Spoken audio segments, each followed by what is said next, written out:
This is Top Shop Podcast. Shop Podcast. Top Shop Podcast. Podcast for automotive service business owners by Paul Donahue.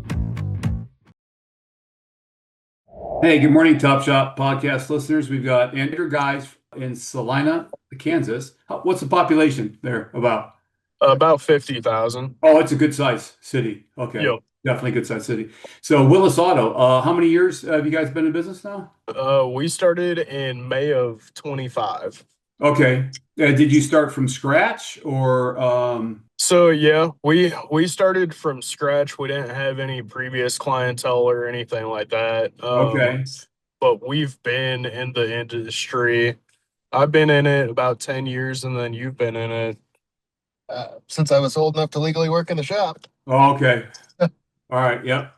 So, And I'm 36, so 18 years I've been around it. 18 years. Yeah. Okay. And Brennan he just came on working with you recently. All right, Andrew?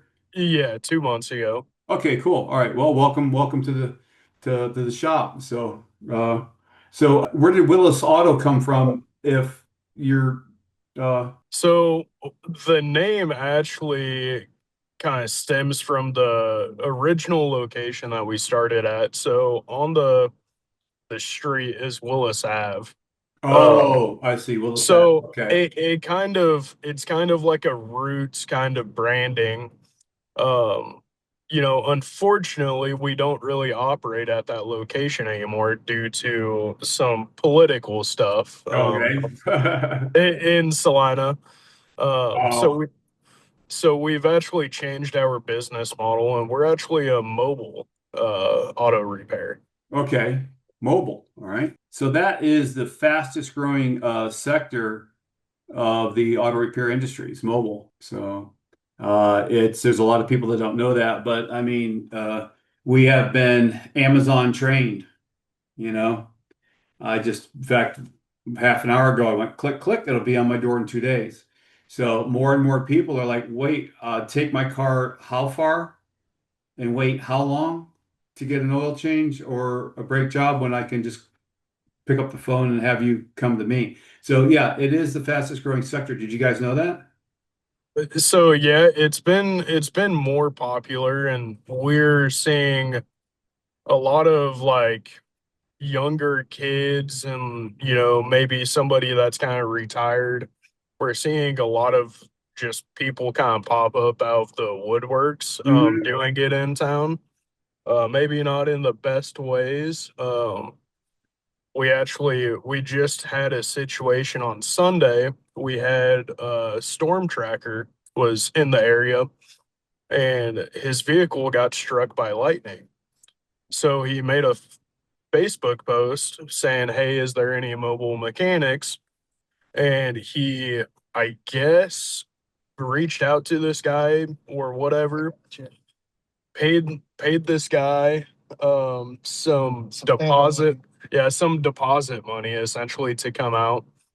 And the guy never showed up, said he had a flat tire, and then he was asking the client to, pay for his flat tire. So we're seeing a lot more of those kind of issues too, where it's not really trustworthy people, maybe not insured, maybe not licensed, anything like that. I see. So that's kind of our uphill battle is, somebody's been burned by a mobile guy once and they don't want to do it again. And we're trying to rebuild that trust. Okay.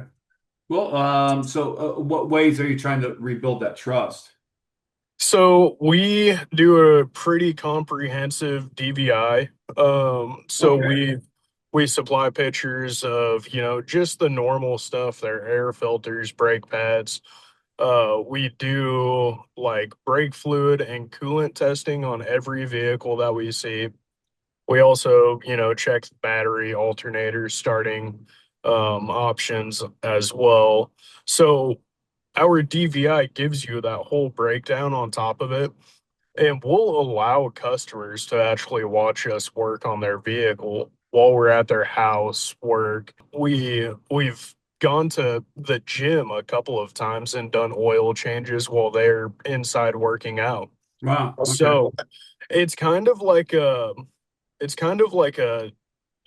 two-sided task that's being done. So like, for the gym example, they're inside working out and they're getting their car serviced at the same time. Right. So that's what we kind of mainly focus on, is trying to make it as easy as we can for our clients.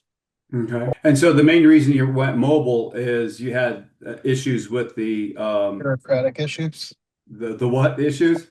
I call them I called it bureaucratic, and then there's another word that follows that, but Okay. there's a lot of political red tape in Salina Okay. where if you're not in the upper echelon, you can't get away with a lot of things. Right. Yeah. Yeah. Okay. So we're dealing with that. Being just two guys in a work truck makes it a little easier. We don't get looked at as much by Right. the Right. people that run it. Mm-hmm. So it kind of gets us off of their radar. Right. So Yeah. they know that we're tax paying citizens, that we're just trying to be like everybody else, man, and make a living. Mm-hmm. Yeah. So do you like mobile better than having a fixed shop location, or what was it? You guys just did this out of necessity, right? Both. So Started. I have a background in semis. Oh, Uh, okay. Tractor trailer. Okay. yeah, Diesel repair? Yeah. yeah. So, and kind of the side effect of being in that field is you do a lot of roadside repairs. Because it's either you do a roadside repair, or a owner operator or a company is going to pay tens of thousands of dollars potentially on getting towed into a shop. And right now, when diesel is, I think it's like 5.50 a gallon right now, Hmm. Yeah. in my area, and freight might not be paying that much. So roadside was a necessity in the semi industry. So we kind of used the situation we had with the city, and we said, well, we know how to do roadside. We know how to work on both options. Why don't we offer both options to both, residential essentially and commercial? Hmm. So we're actually offering, the same services that I did back when I was working on semis to actual, just residential customers as well. Right. Okay. So what sort of changes have you seen in the last, like, say, 5 years or so, or 10 years since you got started in the industry? Um, it's definitely been kind of harder as far as like wallets, money aspect. Right now we're actually seeing more people trying to get a lot more time out of vehicles than we did 5-10 years ago. Hmm. Which I know that's kind of the natural progression, is we want to make things last longer, but people are doing it right now just because the car market's so high. And in COVID, we had a parts shortage. So it was a lot of things where you couldn't buy a new car. You had to kind of keep the one you had, or you had Right. to go out and buy a used one. Well, we're still seeing those ripple effects from then. Hmm. Yeah, I think the average car now is 12 years. Yeah. Yeah. So, And I anticipate it's probably going to still keep going as far as the age. I would kind of anticipate seeing probably 15 years, hmm. here pretty quick, just because we're seeing a lot of clients using the finance options that we offer, instead of, doing cash outright. So we are seeing that effect as well. Okay. Yeah. So you offer financing on your website through Synchrony or one of those? So we have lots of different streams. So we have Synchrony. We don't use them a whole lot anymore, Okay. Yeah. just because they're not integrated with our shop system. We're using the three big ones that we offer right now is Affirm, Klarna, and Sunbit. Okay. It's integrated within Techmetric, which is nice. It kind of gives your clients, a good breakdown. They can see the projected payments and they can spread out however long they want. And Right. they're all in control of that, which is the good part because I don't have to see any of their personal information. They do everything on their end and they just tell me, "Hey, I want to finance this." Right. Okay. But you are seeing a lot more of that with someone just paying. And yeah. Probably 1 out of 3 repair Wow. orders. 30, yeah. 1 out of 3 is accurate.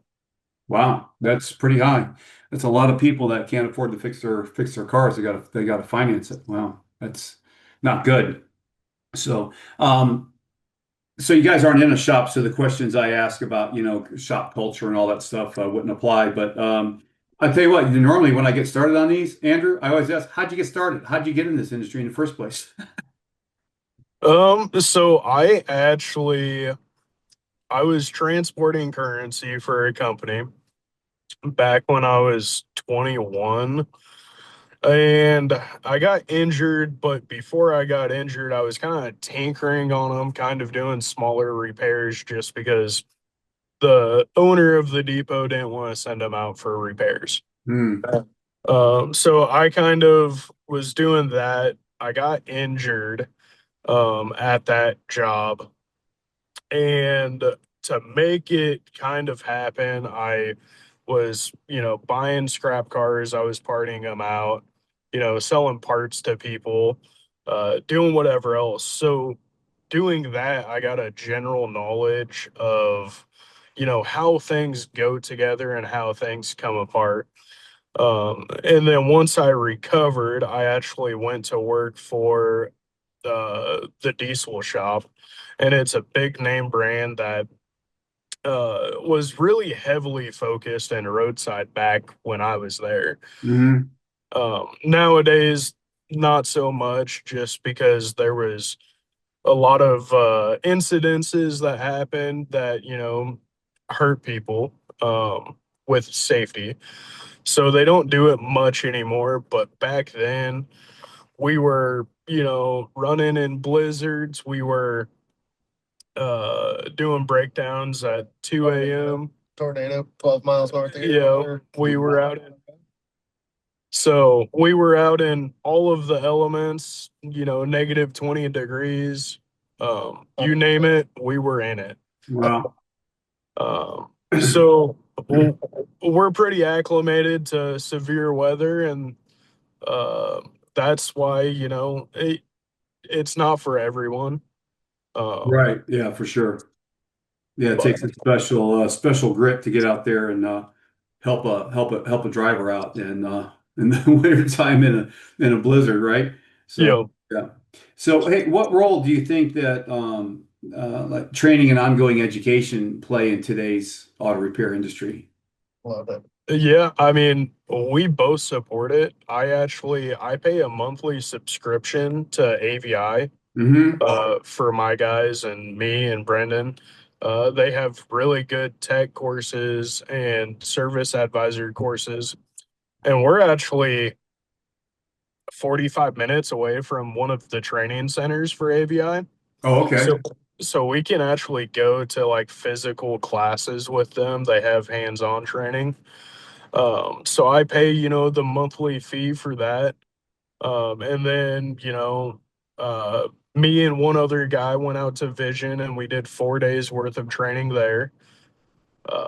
So, I mean, yeah, ultimately it's a really big part in, uh, the technicians, future, and it helps our clients. If we have the proper training, we can understand these vehicles more and help them, potentially get on the road quicker if we have a good supply chain and support.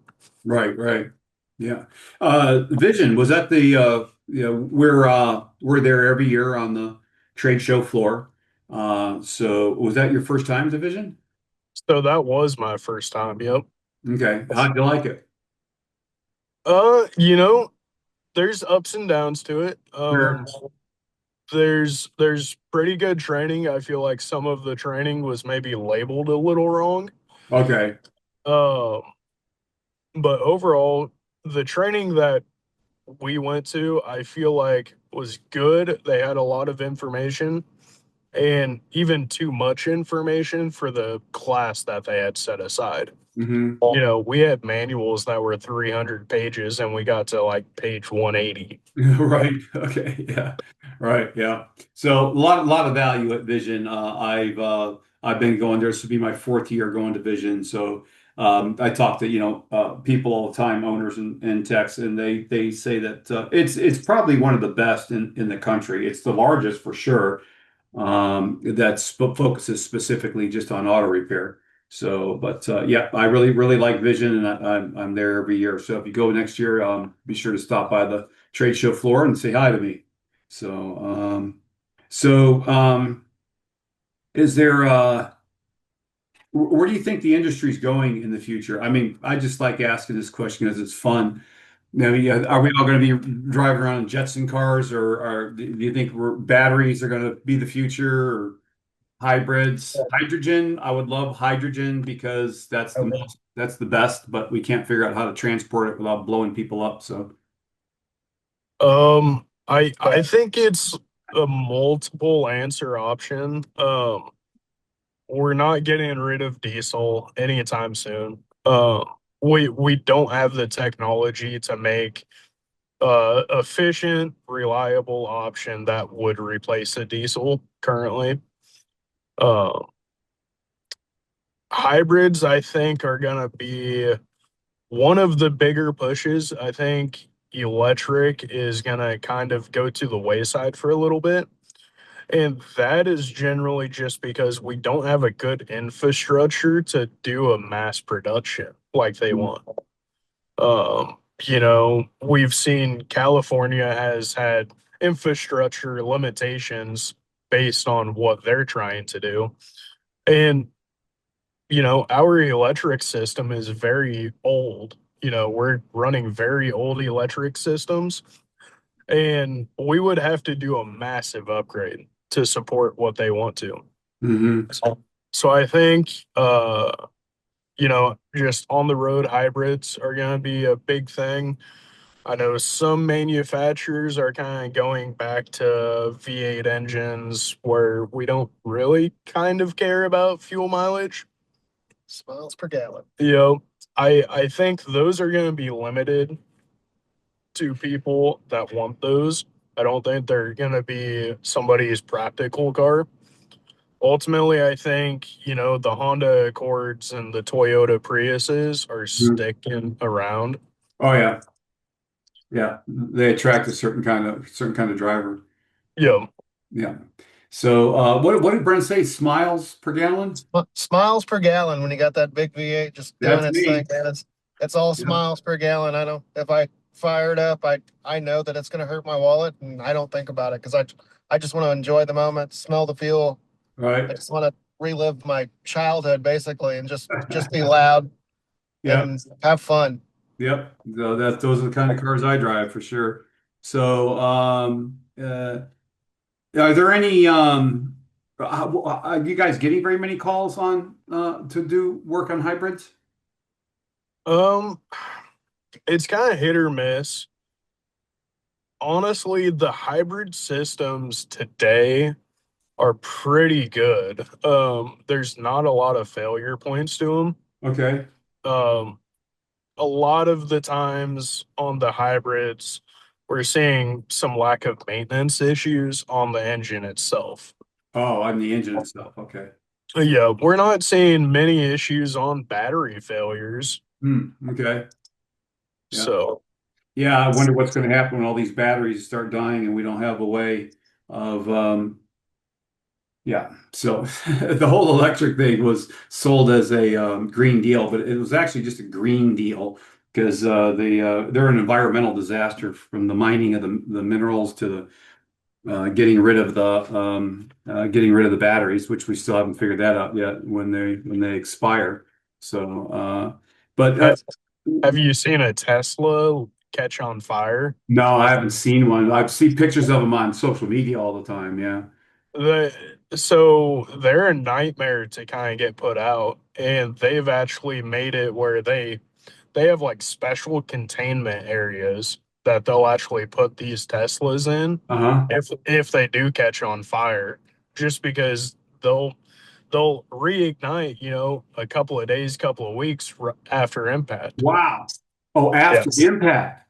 Yep. Oh, so they'll get in an accident and they'll take them to the haul them away someplace, and all of a sudden 2 days later, poof, and they burns up the whole That, yard. Oh my gosh. Yep. No, I that didn't know that. battery just reignites. Yep. Yeah, wow. Yeah. Yeah, didn't know that. So maybe I've already heard something about solid state. They're going to come out with solid state, which is going to be whatever. But anyway, once again, massive mining of minerals, and then having the electrical infrastructure. Where does electric come from? I'm sorry, that doesn't. Anyway.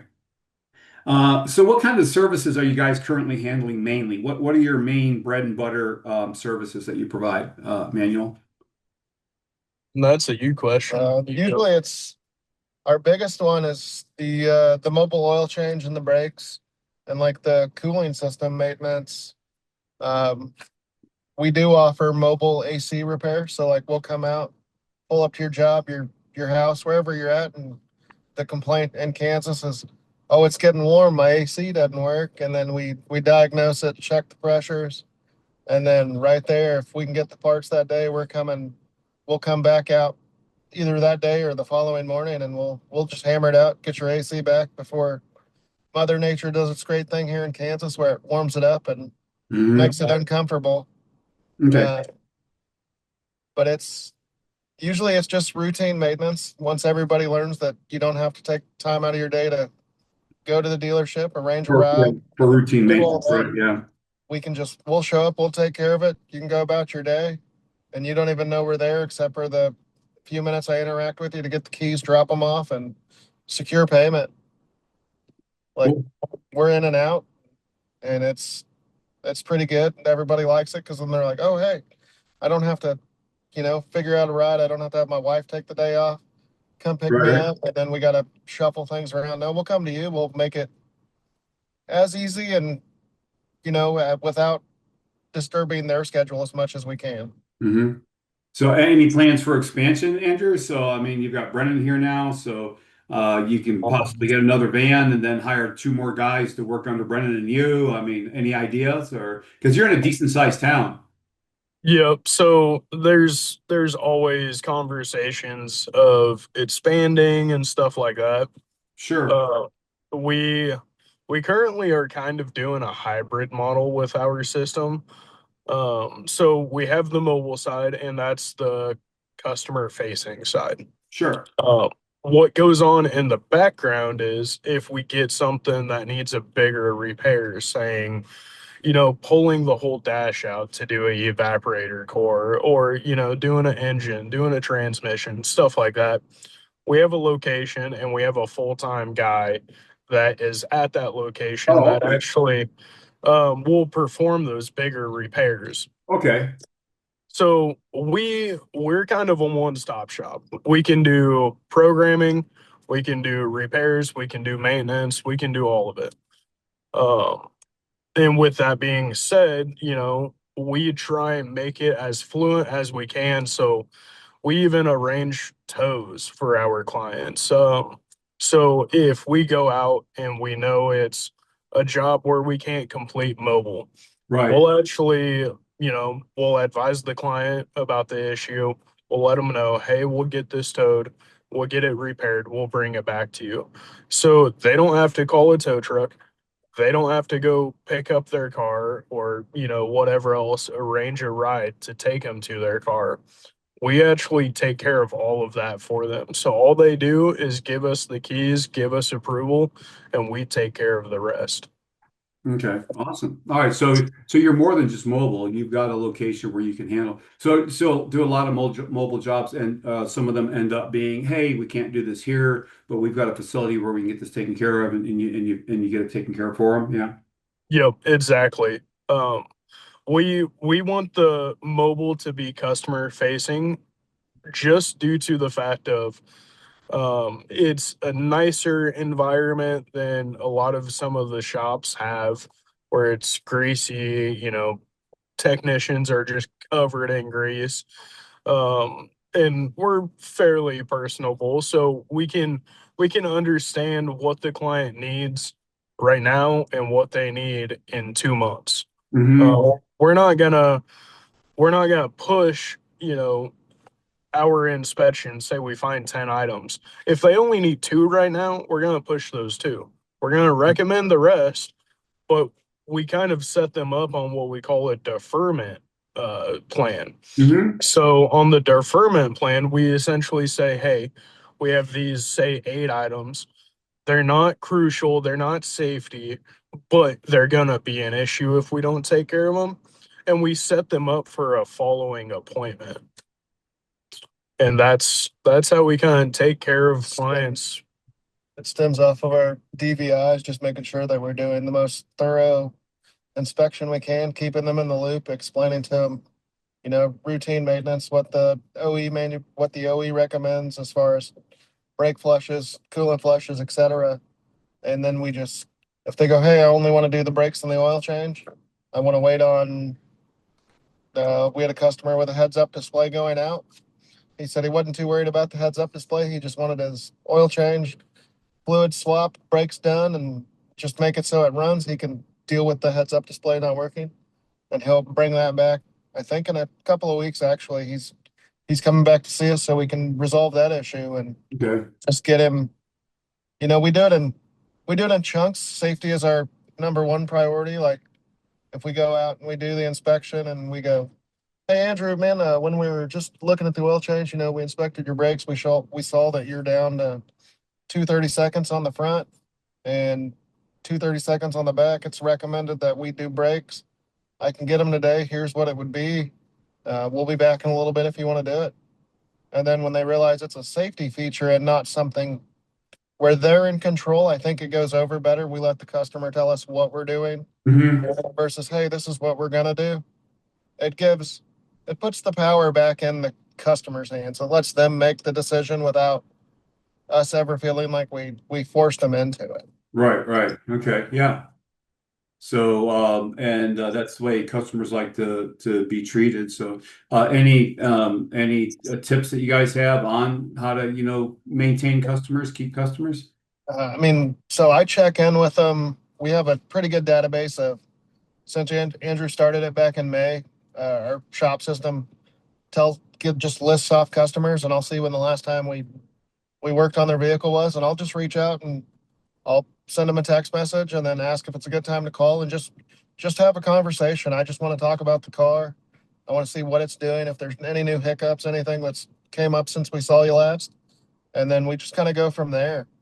Um, we just keep it open and honest, and a lot of people are like we're the bearer of bad news, usually being the mechanics, and we'll tell them, go, hey, it's your transmission's probably going to go out. Unfortunately, that 200,000 miles it hadn't been regularly serviced. We know, we understand that, and then one of my jobs is I got to figure out how to break that news without upsetting them. And honesty seems to be the best policy there. I'll just come out and go, hey, this is uncomfortable for me to tell you, and I know it's uncomfortable to hear it. So it's just easier to just rip the Band-Aid off instead of sugarcoating it. Right. Telling them that, oh, just keep adding transmission fluid, it'll get better. I don't ever want somebody to have that thought in their mind, oh, if I just keep topping it off, it'll be fine. Because I don't want you to go 75 miles an hour down the interstate and all of a sudden you lose second gear. And that's not good if it's you and your family in the car. I don't want that on my plate. And so we just keep it open and honest so we can sleep at night and go from there. Mm. Yeah. So, are either one of you guys married? I am the joke my ex-wife and I say is we're happily divorced. We're happily Like, divorced. Okay. We get along way better now that we're separate, and Right. for us it's about the child that we share. So Right. Yeah. Okay. we get along great that way. I was just wondering because a lot of times, work-life integration and you guys are mobile, so you get calls all, different times. So, Yep. and then a lot of shop owners that are just getting started, they really, those first 5 years, they really gotta, plug away. So sometimes that can cause some issues or problems, with And in the in home. my Yeah, world, it's- she Yeah. understands that I'm a, not to say I'm a business first kind of guy, but I've been that way since I was old enough to work. I just want to go to work, make a living, and I understand that that means 15-hour days sometimes and shorter times at home, but it allows for the material stuff. Hmm. So there's pros and cons to it. And like when I first met Andrew, we were working for the same company, and I was working almost 7 days a week, and I'd run 10, 11, 12, sometimes 15 hours at a time. Hmm. I'd go home long enough to shower, take a nap, kiss my baby, kiss my now ex-wife, and then I'd be back to work before I knew it. All And right. we would just run. And that's kind of what Andrew and I are doing now is we operate darn near 24/7. We've answered the phone at 3 a.m. Yeah, I had one of those at 3:20 a.m. this morning. Oh gosh, this morning you had one. Yeah. So, and what was the issue? Driver ran out of fuel. Ran out of fuel. Okay, so you had to go run fuel to them. Yeah. Yeah. So I suppose they didn't have AAA. So we're actually signed up with a couple of like roadside companies. Oh, are you? Okay, good. Yeah. Just, it kind of helps fill in the blanks if we're kind of slow or whatever else. So Sure. Honk, Ajero, and then we also have a couple of marketing spots on like semi truck breakdown websites. Hmm. So we're kind of a little bit all over, and the semis are kind of our history, right? And we enjoy those, but we also know that we can provide this service to a lot of automobile customers because we've had people call us on a Saturday night saying, "Hey, I'm broke down at my job site," or "Hey, I'm supposed to go see my mother that's in the hospital." And we try and help where we can. At the end of the day, we're all people. We all have things that we need to do. Just because our car breaks down doesn't mean our life can just stop. Hmm. And that's how a lot of shops are, kind of doing it right now. Um, where we can offer, after hours service. Obviously there's a fee attached because your situation is pulling us from our families some of the Sure. times. But if they have a really important thing that they need to get to or get done, we will help them achieve that as much as we can. Hmm. Okay, awesome. Well, listen, I want to thank the both of you for taking your valuable time to be on the podcast. So I think you're only the second mobile company that we've had. So I'm sure we're going to be getting more as time goes on. So we wish you a lot of success. And if you go back to Vision, be sure to stop and see me on the trade show floor, and I'll be sure to give you a copy of my book, Ultimate SEO Guide for Automotive Service Businesses. So, All right, sweet. all right. For additional automotive resources and exclusive content, follow us on Spotify and subscribe to our YouTube channel to catch all our episodes. Thanks again for joining us in the driver's seat, and we'll see you next time for another thrilling episode of Top Shop.